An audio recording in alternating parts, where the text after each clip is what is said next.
So welcome to another episode of What's Up Irvine. I'm Curtis Drever, your host, and this podcast is about everything that makes Irvine a great city. Its people, culture, influence, and opportunities.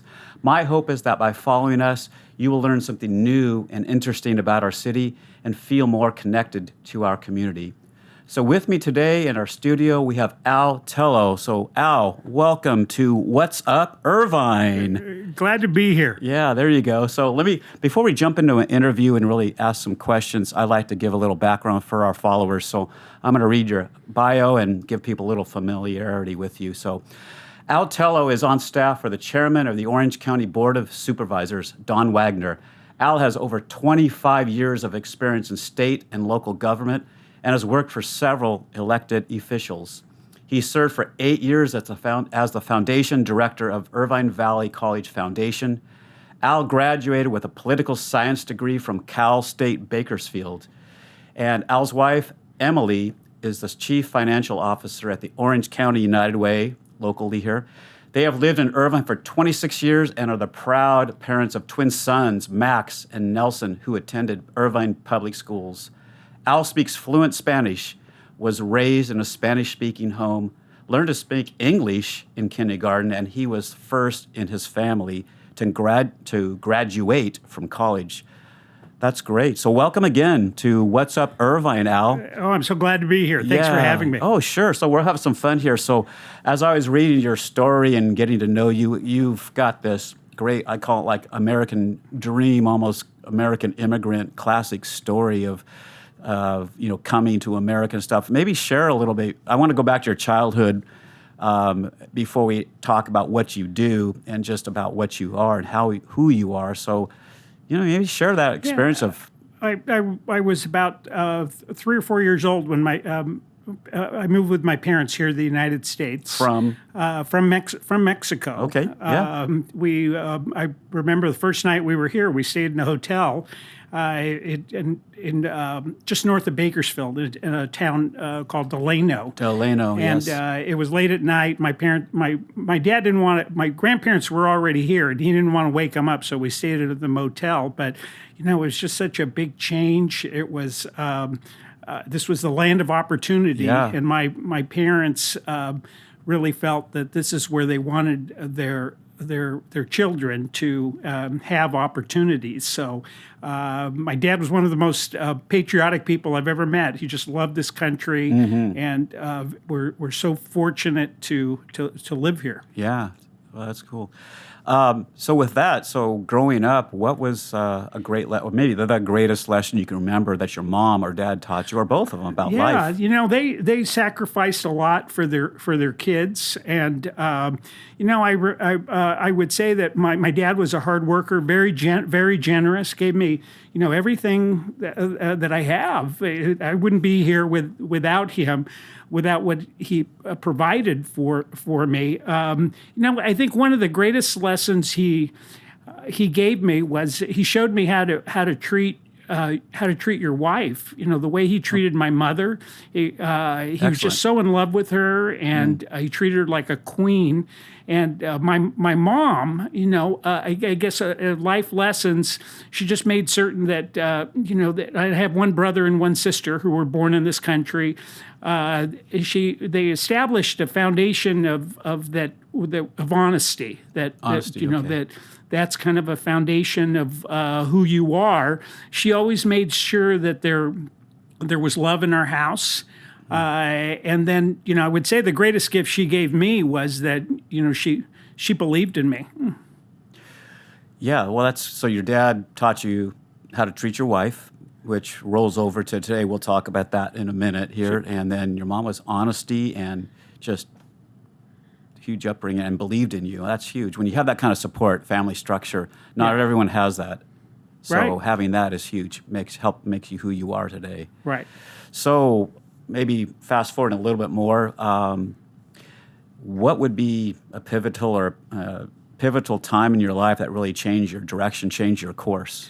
Well, I think going to college really changed, exposed me to a lot of things. I got involved in, I took a political science course, and I would say that was pivotal. Sounds like I it. would say that then after college, I moved to Orange County, and oh my gosh, I was just A little bit different than Bakersfield this was area, right? a great place to live. The weather, the opportunities that we have here.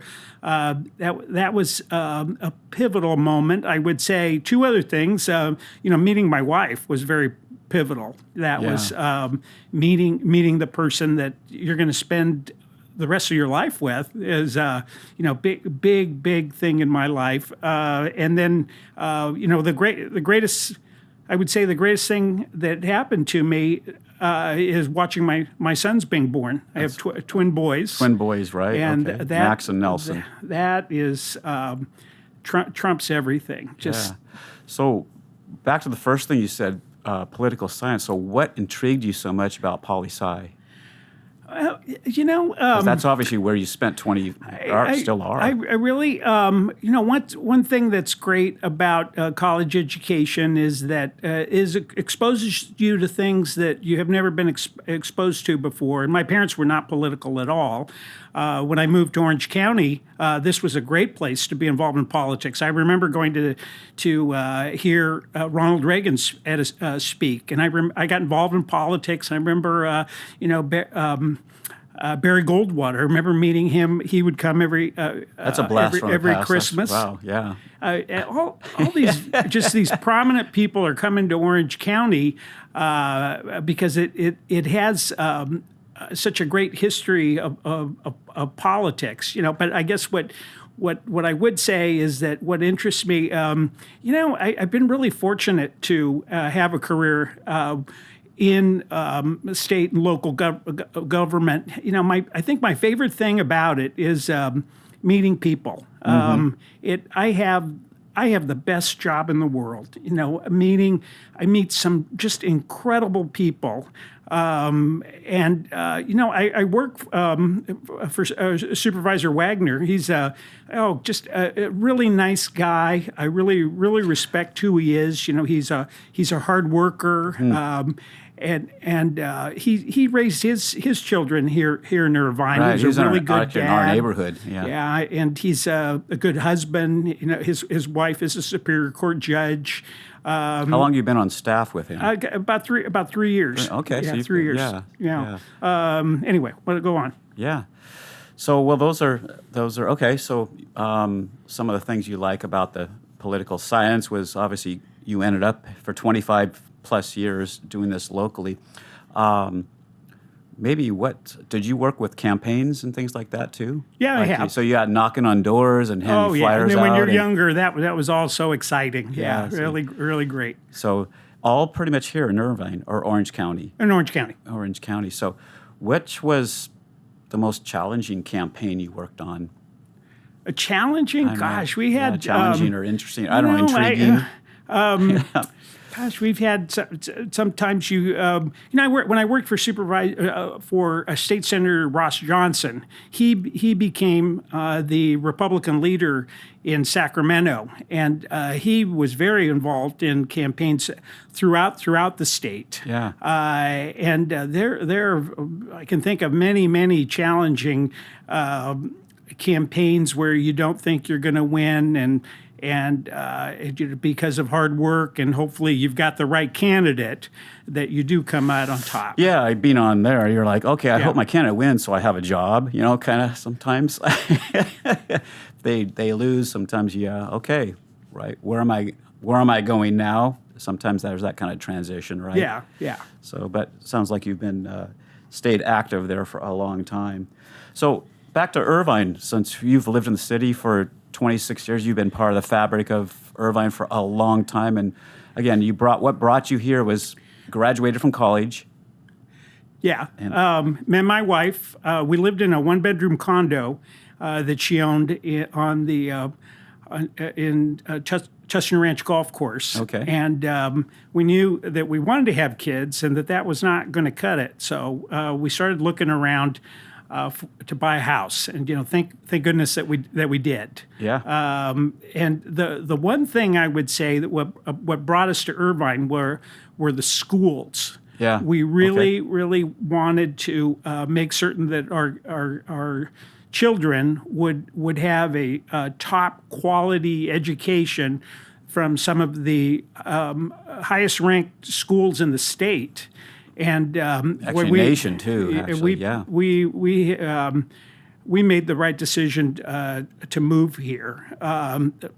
We were always very involved in their education. My wife was PTA president twice, and then I was PTA president. Really engaged with schools. Their senior year in high school.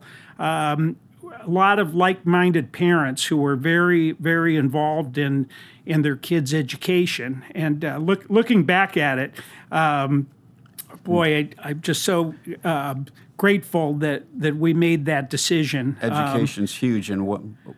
Yeah, What else besides education? I know you have a whole, several items. I'm sure you've mentioned before. Oh, you mean like what else did they do besides? No, actually for Irvine, like what else that intrigued you about Irvine? Oh, okay. Yeah. Well, a lot of things. I would say 5 things that really that stand out, and not necessarily in this order, but bike trails.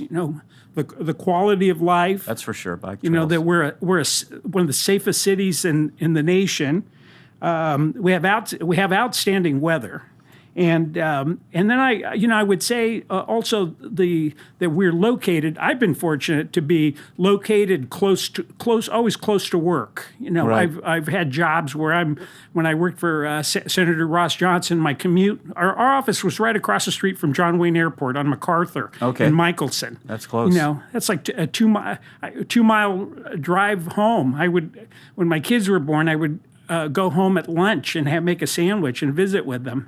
Not having to commute long distances is. I guess when you had that, if you had an e-bike, you could have done e-bike. Yeah, there weren't any e-bikes. Now there's so many e-bikes everywhere. But the first thing, the bike trails. And I've talked to you about this. Yeah. If I moved somewhere, I think else. I think I would have a hard time not having the bike trails that we have here.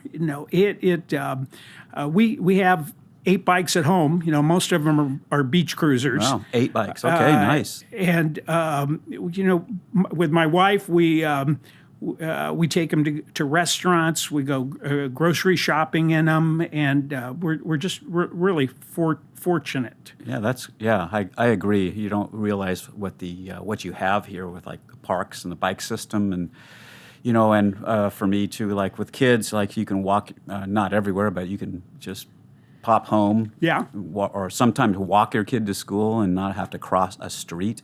I mean, there's a lot of neat things. Yeah, when they were in junior high, we lived right by Rancho, and so we walked our kids to school. There you go. That's rare, and being able to do that is a real benefit, joy too.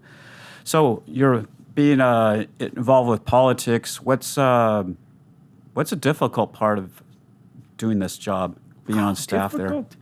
Gosh, Curtis, I don't know that I have a difficult part. Gosh, that's okay. I'm so lucky to have the job that I have, and to work for a person who I really respect, and I see the work that he does. I'd mentioned to you one of my favorite things is is the people that I meet. We're out in the community a lot. We're very, very active. I also had during my career, I also worked at Irvine City Hall. Worked there as well, and saw the great job that the city does. Everything the city does here in Irvine, it's all gold plated. It's all like top rate. It's done well. It's just like the schools. The schools have it figured out. Yeah, there's a certain amount of excellence that goes into everything here. So on the other side, what do you like? Well, it sounds like you partly answered that question, just meeting people. But what else do you like about the job? Just being able to do what you do. Is it mainly the people and getting out in the community? Being out in the community, because you get to represent and go to events and things like that. So you're pretty social. right? Yeah, You are. You like talking to people. I do. Yeah. Yeah, I know. I've met you a few times. You're always striking up a conversation with everyone, and that's it's nice when you can. That's part of what you get paid to do, right? You know? Yeah. So for our followers, people that are listening or watching, how can we help you or help what you do? Gosh, Kurt, I don't know that it would be helping us. Okay. But one thing I would encourage people is to make certain that they let their elected officials know how they feel. I think that's representative government. Okay. And Feedback, getting feedback. Yeah. Our elected officials should. We vote for them. So we have every right to tell them how we feel. And some people do, but not enough, I guess. yeah, right? a lot of people don't. People are very apolitical. Not they don't really think that it matters, and it does matter. Okay. Okay, that's good to know. So, a few fun questions too. I know we talked earlier, but in Irvine, what's a favorite hobby you have? If you have, whenever you have a spare time, hobby or a fun thing you like to do. Well, my wife and I both like bicycle It's riding. bicycle riding. We enjoy going to the beach, and we've brought up our boys going to the beach. When I first met my wife, she didn't own a beach chair. Okay. Didn't own a beach cruiser, and had never had a fish taco, if you can believe that. Okay, So, no fish. Okay. Yeah, Keep going with this story. Our second date was I took her to lunch at Wahoo's Fish Tacos. Okay. And for quite a while, I was known when we were dating. Her mom referred to me as I was known as the guy that took you to go eat fish tacos. Okay. Well, hey, if that won her over, I guess it worked, huh? Yeah, I tell Wayne Glam, the owner, founder of Wahoo, said, what if I had taken her someplace else? Might have not worked out. Oh, yeah. Hey, good point. Yeah. Good point. I mean, sheesh. Okay. So I guess besides fish tacos, what's your go-to? You have a favorite food dish or cuisine? I'd have to say we like probably most of America. Pizza is probably our good old staple pizza favorite. Yeah. We like Italian. We make homemade pesto. We make and I make homemade pasta every now and then. Nice. And another thing it reminded me of, we had neighbors that lived next to us, and the wife, Mary Ann, she was Italian. She knew how to make this really great spaghetti sauce. Okay. And so she knew that I made pasta, so we would. Get together. We would get together and have these dinners, and unfortunately they moved to the desert, and I really miss them. But it's amazing how much conversations around food, though, because that's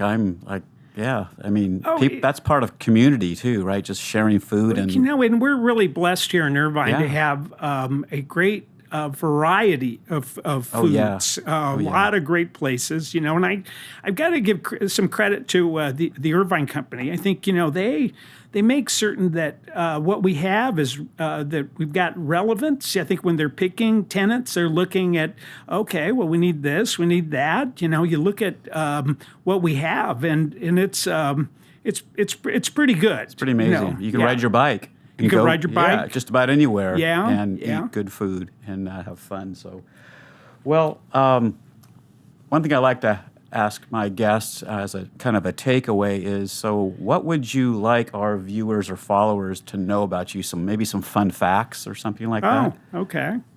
Well, gosh, I guess what sticks out in my mind, when I was in 8th grade, I was Tranio in a Shakespeare Taming of the Shrew play. Taming of the Shrew. Okay, I don't know that one. That's okay. Okay, and I know the others. Let's see, and the 8th grade, I also became a certified scuba diver. 8th grade, okay, that's pretty young. And that was very unusual, and so I did it all through high school and college. And nice. Great fun. Also, my senior year, two other things. My senior year in high school, I was on the pit crew of a rear engine dragster. Okay, so wait. pit crew of a rear-end dragster. Dragster. Oh, wow. And that was so incredible. And unfortunately, I got some hearing loss from that. And then that same year, I also went through ground school to get a private pilot's license. Are you a pilot? I'm not. I thought at the time that that maybe that's what I was a scuba calling or diver. That something. gosh, maybe flying would be and then it just didn't pan out. I ended That's up okay. ended up doing other things. Yeah, that's okay. Anyway, I've just been so lucky Yeah. to have experienced the things that I've experienced in this great country of ours, and I'm so fortunate to have moved to Irvine. Yeah. It's a great city. It's a great city. Yeah. Really love it. Well, thanks again for being here. So it's been fun getting to know you, and I've met you in the community several times. We've had coffee together, and I think it's neat talking to people that have been a part of the fabric of the city for several decades, and Irvine's there's a lot of people that haven't lived here as long as you and I. So it's kind of nice to talk about. Yeah, and how Irvine's evolved. Before I forget, we're talking about people and who Yeah. you meet. You know who I got to know? Bill Willett, when he was alive. Yeah, I don't know him. He was the first city manager of Irvine. Okay. And the William Willett Aquatic Center is named after him. Oh, right there. Okay. Boy, he's a guy that really loved Irvine, and he passed away here in recent years. Okay. And little did I know that when I got to meet him, that my sons would spend majority of their childhood there at that pool. They lived in the water pretty much. We are so fortunate to have that pool. That is world class. It is a nice facility. Really nice. Okay, well, thank you for sharing that. And thanks again for being a guest on What's Up Irvine. And thank you for joining us today on another episode of What's Up Irvine. And if you've liked what you heard, if you have a topic or a guest that you want us to interview or look into, please send us an email at info@loveirvine.org, info@loveirvine.org, and we will certainly check it out. And thank you again for joining us. And also, could you, if you like what you've heard or seen, follow us on social media, on Instagram, on YouTube, and we would really appreciate that. And we'll join us again on another episode soon. And thanks again, Al, for joining us. Thank